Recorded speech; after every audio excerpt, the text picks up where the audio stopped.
To be real men, want to be men that are guided by scriptural principles. Everyone is always wondering what a real man is. What is a real man? The prophet says, you see a man that is humble and loving and is good to his neighbor, a good citizen, a good fellow, a good man, a good Christian, full of love and humility. You watch that man. That's right. He's a good, charitable, long-suffering. You can talk about him. It's all right. He forgives you. Don't make any difference to him. That's a real man. Keep your eyes on him. See, that man is a real man. People have defined a real man, and what people say a real man is, what the world says a real man is. But we all want to be God-called men, God-equipped men, that are led by scriptural principles, the warriors of faith and warriors of faith. Battle-scarred, not battle-scared men, mighty men of valor in the things of God. I will just run through the qualities of a real man. Then we start our discussion after that.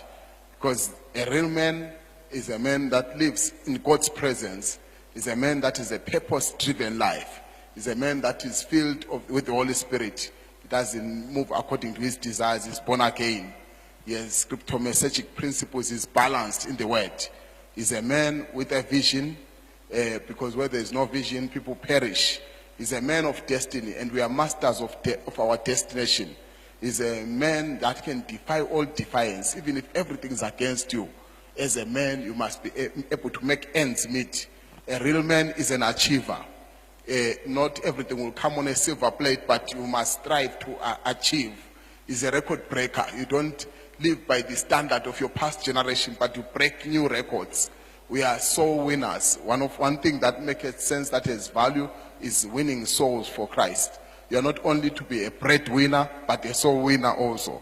A real man is a man of responsibility. Don't dodge responsibility.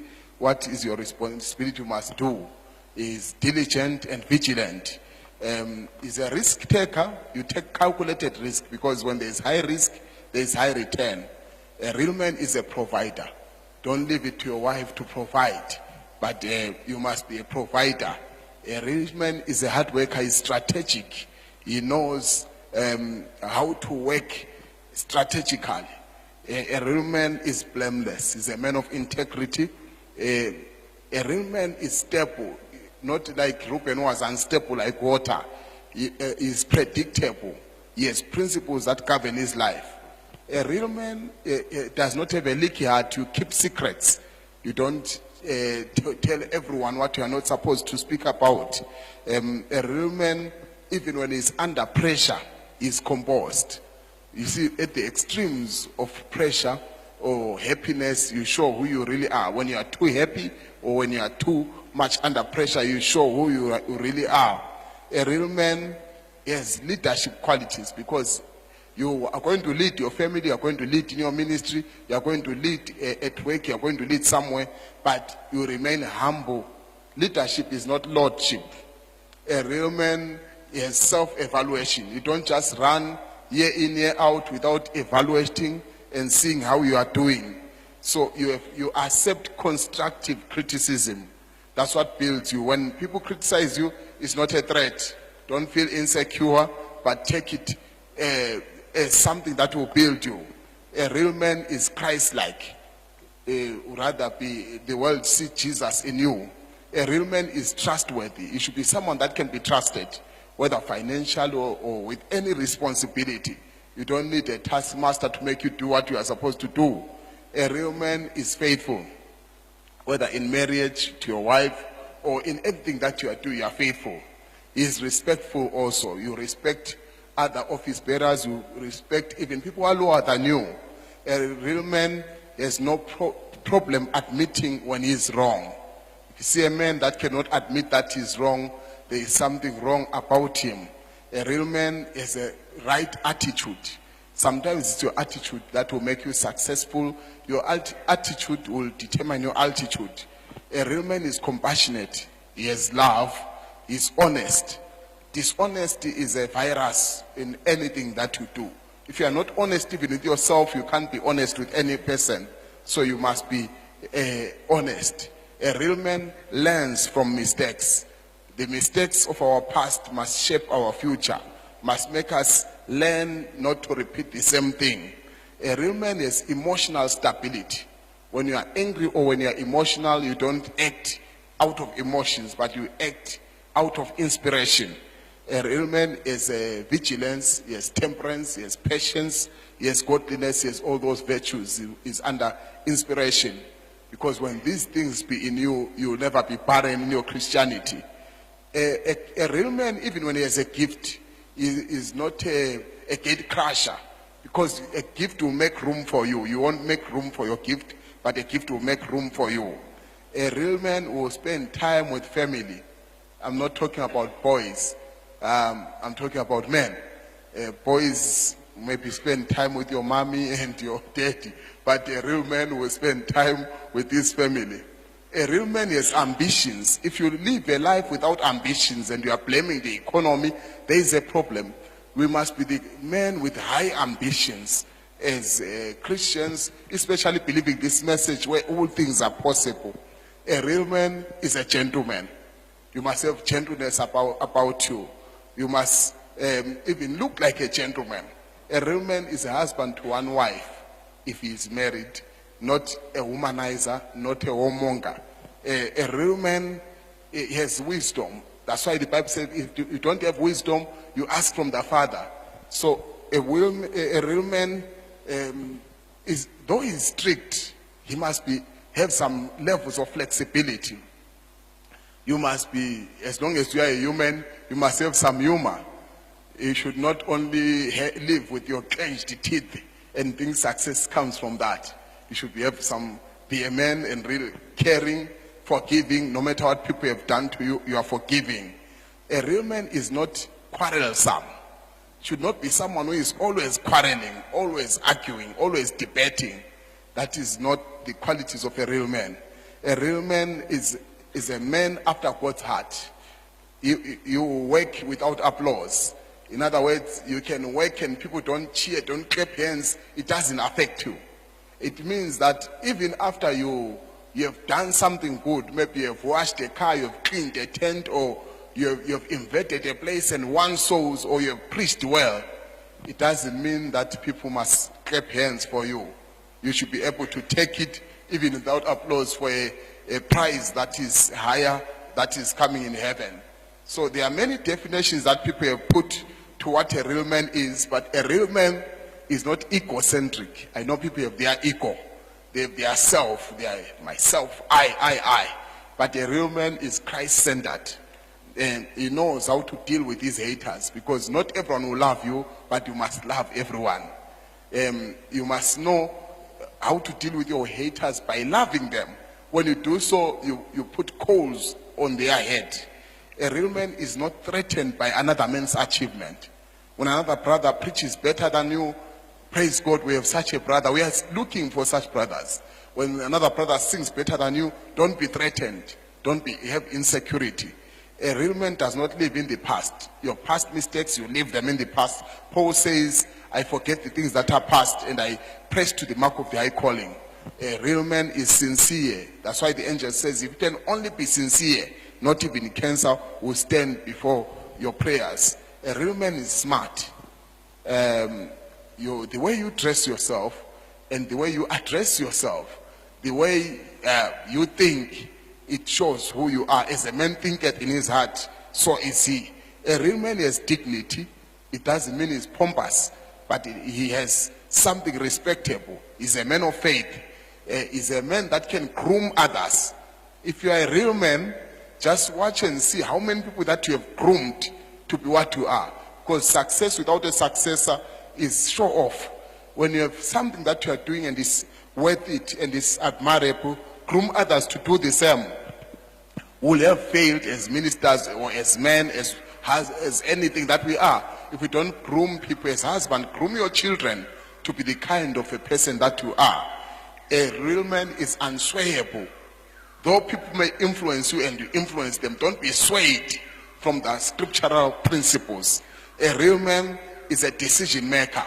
When you make decisions, meet the consequences thereof. Don't have the blame game that you are now blaming the pastor, blaming this one, blaming that one. You are a decision maker, and the decisions that you make today determine what you shall be 5 years to come. A real man is word motivation. You are motivated by the word of God. It makes you what you should be. A real man is time management.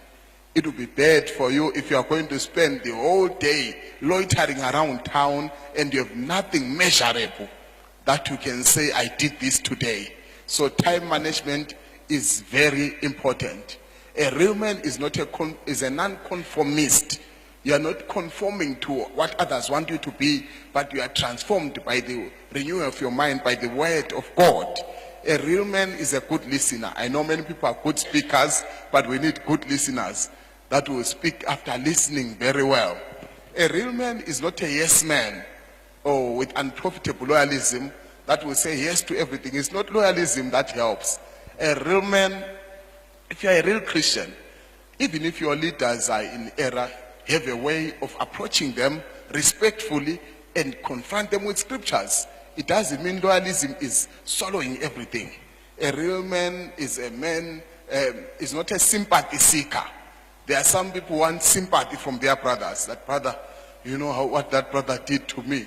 And then when someone pets you, feel gratification that, that was sympathy. I derived something from my words. You are not looking for people to feel sorry for you, but you must be an achiever, self-motivated with introspection. Before someone examines you, you must have introspection and examine yourself. You are not a chameleon that will fit everywhere, but you are someone with the principles. And the real man will defy their background. It doesn't matter how poor you were born. It doesn't matter how evil your surrounding was. But a real man will defy their background. A real man has convictions. If you don't have your convictions, then you may be a jellyfish person, a spineless person. But a real man will stand on their conviction, knowing that it's a God-given stand that you are having. A real man has morals. You are not very loose, and you are not going to be floating around with many things. A real man has goals. You must set your goals as an individual.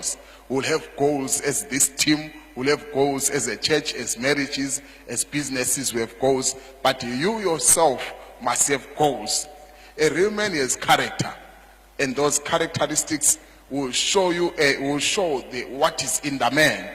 A real man is confident. If you know what God has made you, you'll be confident in whatever you are doing. Don't have intention tremor. There are some people who have an intention tremor. They want to do something, but they are hesitant. They have an intention, but they are not sure whether they are the person to do it. If you are not sure, stay in prayer until you are sure. A real man takes care of his own body, his soul and spirit. In other words, you are not going to be always scruffy or always unpresentable. It has a bearing on who you are. Especially if you are a minister, try to be smart. Try to when you are coming for church service. I know during the week we all have different businesses. We don't need to be smart when we are doing some other jobs. A real man is not afraid to ask for help. Whether it's in ministry, when you need help, don't be afraid to ask for help. When you say help me, it shows strength. It doesn't mean it's a deficiency. A real man is not jealous. A real man is zealous. So don't be jealous of your brother. Don't be jealous of another man's achievement. A real man it does not do character assassination. You don't attack someone who is doing better than you. That's why the Bible says this man has killed someone who is better than himself. God is not happy if you kill someone who is better than you. But instead, learn from your brother and be your brother's keeper also. So a real man is principled. He runs by scriptural principles. He's not tossed to and fro. He knows where he's standing.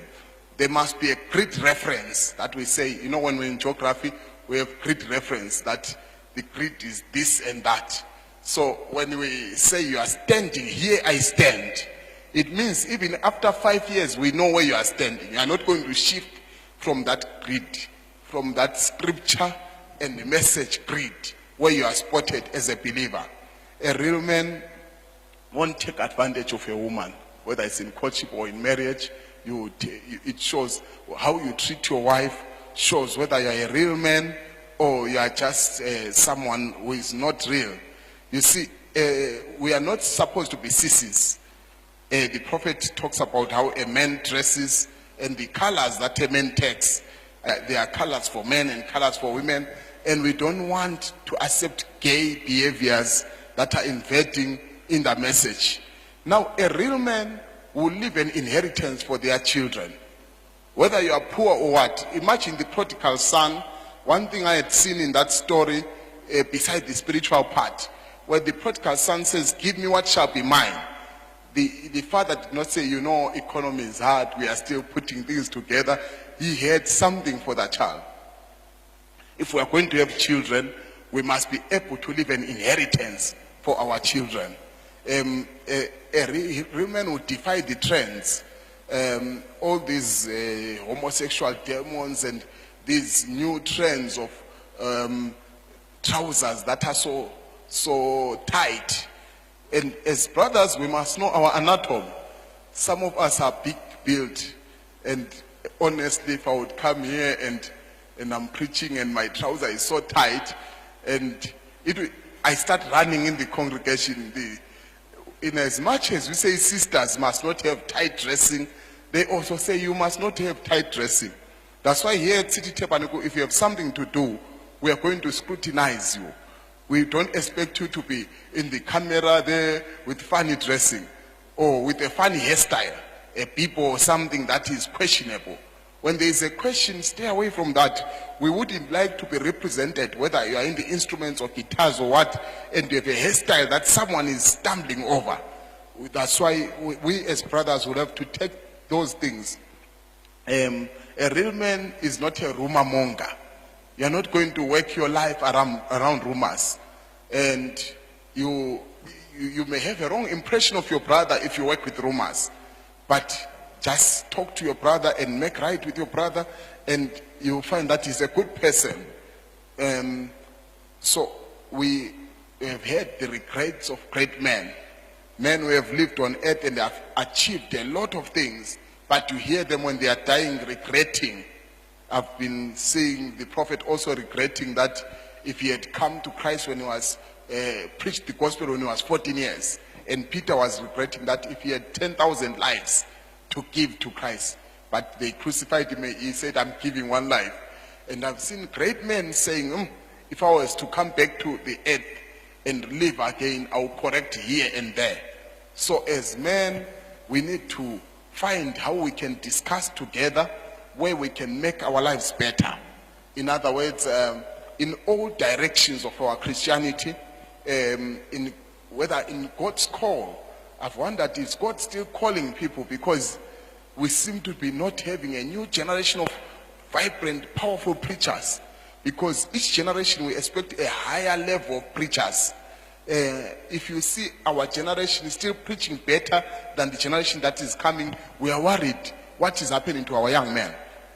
It used to be here at City Tabernacle, we're having courtships every short space of time. And when you see young men not worried about marriage, you wonder what is happening in their lives. Some are married to their hands, some are homosexuals. We need to know what is happening. And if there are problems, let's discuss together why young boys are not marrying. Is there any challenge? Is there something that has happened that was not in our days? Then we look at that. There may be outbreaks of things that are affecting our young boys because they are burning in lust, but they are not marrying. We need to know what is happening. Already maybe they have children somewhere and we don't know. We need to face those things and discuss as brothers. If it is the problem of lobolas that our brothers and sisters are overcharging, well, we can look at those things.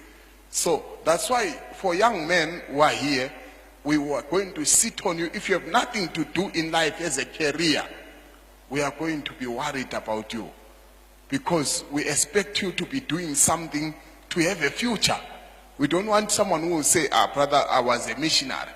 I'm also a missionary. These brothers are also missionaries. So you're not going to hide behind a finger and say, I was a missionary, so I didn't do anything. No, we as missionaries must silence the critics and show that missionaries are more blessed than those who are not missionaries. Paul was a missionary. I know some of you would post more maybe and say we are not businessmen when we are in the pulpit. But brother, Paul was a businessman. Paul was a tent maker. Brother Branham said, if God does not provide for my ministry, I'll quit that ministry. He used to work with his hands. He says, I'll work until my hands bleed. In the whole Bible, God did not call anyone who was not a businessman, who was not doing anything. I'm not saying businessman as someone who is, they are businessmen proper that has no place in the pulpit.